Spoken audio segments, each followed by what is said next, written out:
So hello dear student, কেমন আছো? I hope প্রত্যেকে শুধু ভালো না, ভীষণ ভালো আছো। স্ক্রিনের উপর একটা কোশ্চেন দেখা যাচ্ছে, তাই না? এই প্রশ্নটা আমরা মন দিয়ে পড়বো, বুঝবো, তারপর অঙ্কটা করব। আর প্রশ্নটা রয়েছে আমাদের প্রফিট অ্যান্ড লস অর্থাৎ লাভ ক্ষতি চ্যাপ্টারে, ঠিক আছে? আর আরেকটা জিনিস, এই প্রশ্নটা এসএসসি সিজিএল টিয়ার 2 2023 সালে আসছিল। সো খুব ভালো করে আমরা পড়বে, বোঝা। চলো প্রথমে পড়ে নিই আমরা। B purchase 15 kg apple at the rate of 180 per kg from a wholesaler who used a weight of 950 grams for the kg weight. Okay. B sold all this apple at rupees 180 per kg but use a weight of 750 grams profit earned by B in the transaction. আচ্ছা, মুদ্রা কথা কি? B purchase করেছে 15 KG apple. কার কাছ থেকে purchase করেছে? B apple purchase করেছে।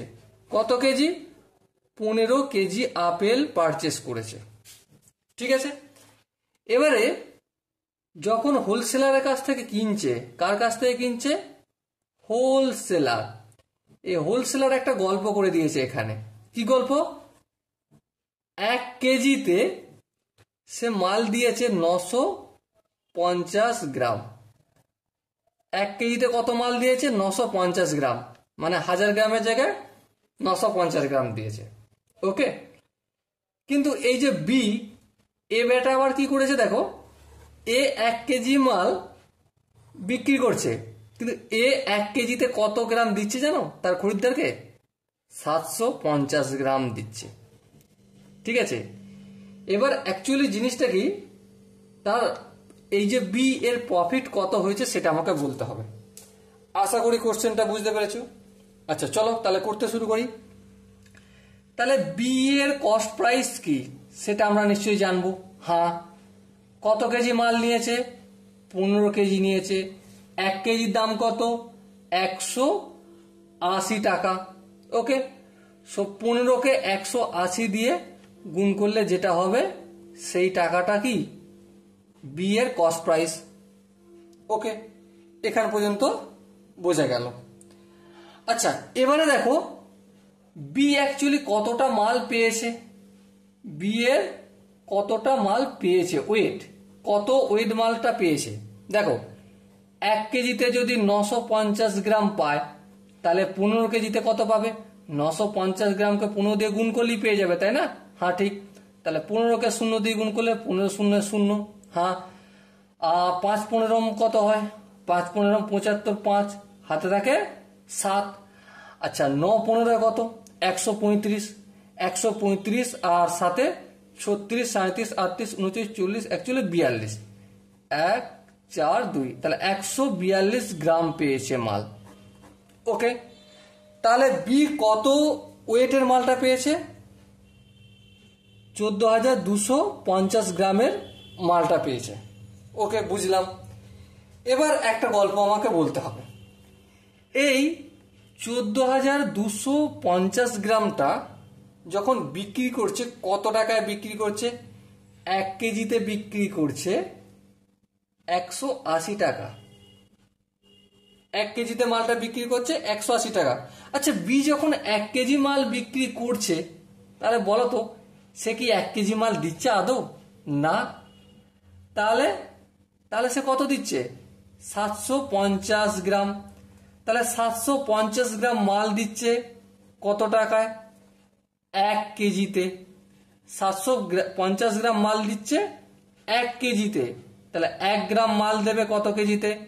1/750 কেজিতে।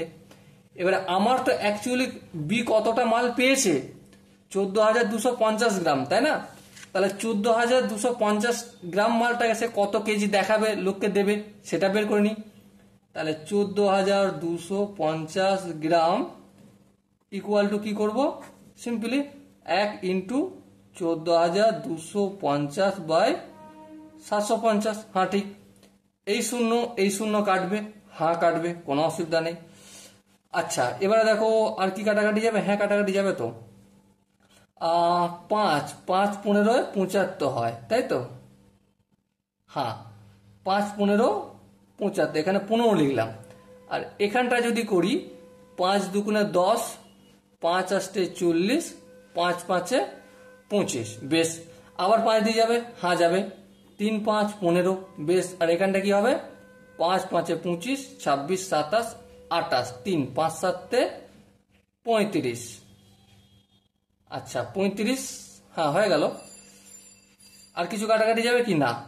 তাহলে অ্যাকচুয়ালি সে কতটা মাল দেবে, 57/3 কেজি মাল লোককে বিক্রি করবে। কত কেজি মাল বিক্রি করবে? 57/3 কেজি মালটা লোককে বিক্রি করবে। এবার প্রশ্ন হচ্ছে এই 57/3 কেজি মালের সেলিং প্রাইস কত? তাহলে বি এর সেলিং প্রাইস, বি যখন মালটা বিক্রি করছে সেলিং প্রাইস করছে তখন কত? দেখো কোশ্চেনে বলে দিয়েছে 180 টাকা কেজি সে বিক্রি করছে, তাহলে 180 ইন্টু 57/3, তাই না? হ্যাঁ ঠিক। তাহলে এই 3 1-কে 3, 3 6 18, 60 হলো।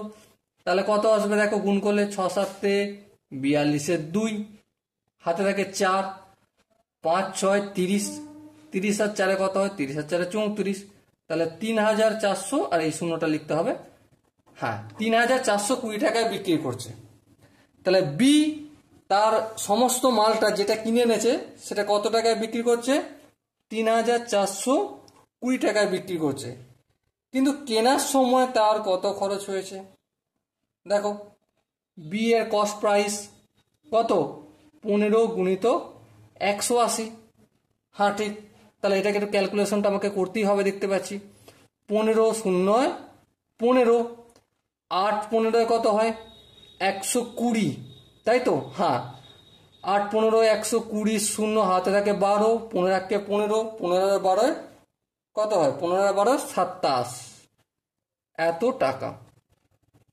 তাহলে দেখো সে কিনেছে কত টাকায় মালটা, 2700 টাকায়, বিক্রি করেছে কত টাকায়, 3420 টাকায়। তাহলে প্রফিট কত? তো প্রফিট আমরা সিম্পলি বিয়োগ করে বের করে নিতে পারবো, তাই না? প্রফিট সমান কি, 3420 মাইনাস 2700 টাকা। এবার দেখো বিয়োগ টিয়োগ করলে কত হবে, 2 0 7 করে 14, 7 দিতে, তাই তো? হ্যাঁ তাহলে 720 টাকা তার প্রফিট হলো। কিন্তু 720 টাকাটা যে প্রফিট হলো, এটা কি আনসার চেয়েছে? না, এটা আমার আনসার চায়নি। আনসার কি চেয়েছে, পার্সেন্টেজে আনসার চেয়েছে, কতটা প্রফিট হয়েছে। তাহলে পার্সেন্টেজে করতে গেলে কি করতে হবে, সিম্পলি যতটা প্রফিট হয়েছে সেটাকে উপরে লিখবো, হ্যাঁ নিচে কোনটাকে লিখবো, যত টাকার মধ্যে, যত টাকার মধ্যে বলতে এখানে 7200 টাকা ক্রয় মূল্য, তাহলে এই 7000 কেন, 2700 টাকা, এই 2700 টাকাটা নিলাম ইন্টু 100, আর এই পার্সেন্টেজ করে দিলাম, একটা শূন্য দুটো শূন্য, একটা শূন্য দুটো শূন্য। এবার দেখো 3 9 27, 8 9 72, তাহলে 80/3%, 80/3%। এবার যদি এটা একটু ভাগটা করি, আর বলে দিয়েছে যে 2 ঘর যাব দশমিকের পর, তাহলে 3 দুগুণে 6 7 8 20 হচ্ছে, 3 6 18, আবার 2 90.0 3 18, তাহলে 26.66 চলতে থাকবে, তাই তো? 26.66 না বলে এটাকে 6 7 বলতে পারি, হ্যাঁ ঠিক, কারণ পরে 5-এর বেশি থাকলে একটা এক্সট্রা ধরে নিতে হয়, তাই না? সো ডিয়ার স্টুডেন্ট, এখানে যে 4টে অপশন আছে তার মধ্যে কোন অপশনটা ঠিক হবে? দেখো 4টে অপশনের মধ্যে option D is the right answer. So আশা করি তোমরা প্রতিটা স্টেপ বুঝতে পেরেছো। যদি কোনো স্টেপ বুঝতে অসুবিধা থাকে, ডাউট থাকে বা কনফিউশন থাকে, তার জন্য তো কমেন্ট বক্স খোলা রইল। ওকে, সো দেখা হচ্ছে পরবর্তী সেশনে। ততক্ষণ পর্যন্ত ভালো থেকো, সুস্থ থেকো এবং জয় হিন্দ।